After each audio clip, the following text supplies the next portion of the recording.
웨스트민스터 대요리 문답 99문입니다. 10계명을 바로 이해하기 위해서는 어떤 법칙을 준수해야 하는가? 이 질문이고요. 답변은 좀 깁니다.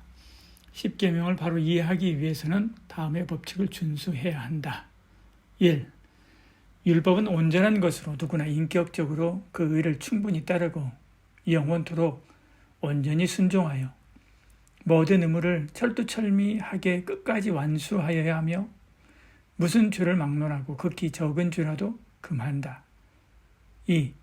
율법은 신령하여 말과 행실과 태도만 아니라 이해와 의지와 감정과 기타 영혼의 전 영역에 미친다.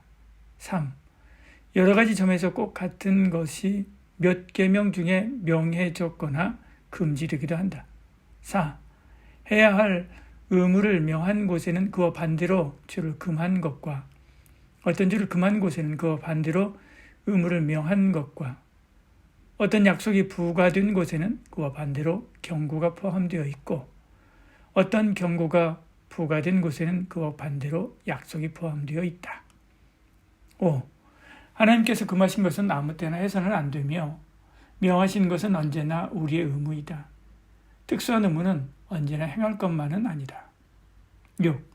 한 가지 죄 또는 의무 밑에 같은 종류를 전부 금했거나 명령했는데 이들의 모든 원인, 방편, 기회와 모양과 이에 이르는 도전도 모두 포함되어 있다. 7. 우리에게 금했거나 망령된 일이라면 다른 사람들의 지위와 의무에 따라서 그들도 이를 피하거나 행하도록 도와줄 의미가 우리에게 있다. 다른 사람에게 망령된 것도 우리의 지위와 사명에 따라 그들을 도와줄 의무가 있고 그들에게 금한 일에도 저희와 동참하지 않도록 조심할 의무가 있다. 길지요? 오늘은 이 중에서 첫 번째 규칙을 보겠습니다. 첫 번째는 이겁니다. 율법은 온전한 것으로 누구나 인격적으로 그 의를 충분히 따르고 영원토록 온전히 순종하여 모든 의무를 철두철미하게 끝까지 완수하여야 하며 모든 죄를 막론하고 극히 적은 죄라도 금한다. 입니다. 하나하나 보겠습니다. 율법은 온전한 것으로 이야기하죠. 율법은 완전합니다. 더하거나 뺄 필요가 없지요. 시편 19편 7절에도요. 여호와의 율법은 완전하여 영혼을 소성시키며 여호와의 증거는 확실하여 우둔한 자를 지혜롭게 하며 이렇게 말씀합니다. 그러니까 우리도 질적으로 온전히 지켜야 됩니다. 내 편의에 따라서 빼거나 더해서는 안 되지요. 이것은 율법을 사사로이 이해하는 것입니다. 그것은 율법을 모르고 사는 것보다 더 나쁜 것이지요. 명품을 가장 해치는 것은 유사품이듯이요. 그것은 하나님 말씀을 이용해서 자기 배를 채우는 악한 일이지요. 우리가 율법을 지키되 적당히 지키는 것이 아니라요. 온전히 지켜야 됩니다. 마태복음 5장 48절에 이렇게 말씀합니다. 하늘에 계신 너희 아버지의 온전하심과 같이 너희도 온전하라 이야기합니다. 답변 이어서 이야기합니다. 누구나 인격적으로 그 의를 충분히 따르고 이야기합니다. 양적으로 일부가 아니라 전체를 지켜야 된다라는 거죠. 야고보서 2장 10절에는요. 누구든지 온 율법을 지키다가 그 하나를 범하면 모두 범한 자가 되나니 이렇게 말씀하죠. 전인적으로 지켜야 됩니다. 마음은 아닌데 말로만 지키는 것 허용되지 않지요. 마음은 지키는데 행동이 따르지 않는 것 그것도 지키는 것이 아닙니다. 몸과 마음, 감정과 의지, 말과 행동이 하나 되어 지켜야 되는 거지요. 도덕법이 몸과 영 모두에게 관계되고 요구되는 것입니다. 몸과 마음과 뜻을 다하여 하나님을 사랑하고 말씀을 지켜야 됩니다. 영원토록 온전히 순종하여 답변 이어서 이야기합니다. 시간적으로 영원히 지켜야 됩니다. 영원히 구속력 있는 말씀입니다. 천국에도 10계명이 있다는 말입니다. 물론 영원히 사는 천국에는 이 땅과 다르게 적용될 것입니다. 그러나 이 법은 계속 유효하다라고 하는 것입니다. 답변 이어서 이야기합니다.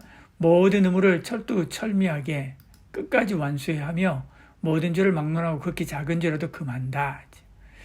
일부만 지켜서는 안 되는 것이죠. 버스비가 2,000원이라면 1,900원을 낸다고 해서 태워주지 않습니다. 1,900원어치만 태워다 주지 않는 거죠. 아예 안 태워줍니다. 이와 같습니다. 율법은 다 지켜야 효력이 있습니다. 일부만 지킨다고 50% 의롭다고 하고 80% 의롭다고 말하지 않는다는 거죠. 철저하게 지켜야 되고 극히 작은 죄도 금합니다. 이 정도는 괜찮겠다라고 하는 것은 없다는 거죠. 답변 2에서 이야기합니다. 율법과 인간의 법 이야기합니다. 율법과 인간의 법이 어떤 다른 것이 있는가라고 하는 것이죠. 이 법은 우리의 법과 다릅니다. 우리의 법은 완전하지 않습니다. 오류와 모순이 있지요. 예외와 한계를 인정할 수밖에 없습니다. 그래서 우리는 법을 자주 개정하지요. 그러나 하나님의 율법은 완전하기 때문에 변함이 없습니다. 거기다가 약간의 불순종도 용납할 수가 없지요. 이 부분은 이제 두 번째 규칙이 가면 좀 더 자세하게 함께 나누게 될 것입니다. 율법을 지킬 수 있는 사람이 있을까? 이렇게 율법을 지킬 수 있는 사람이 있을까? 이렇게 까다롭다면 누가 하나님의 기준을 통과할 수 있을까? 하나도 없지요. 그렇다면 하나님은 지킬 수도 없는 비현실적인 법으로 우리를 옥죄는 분인가? 역시 아닙니다. 율법을 지키지 못하는 책임은 하나님이 아니라 인간에게 있지요. 왜냐하면 타락하기 전에 인간은 충분히 율법을 지킬 수 있었기 때문에 그렇습니다. 근데 타락해서 율법을 지킬 수 없는 약한 존재가 되었습니다.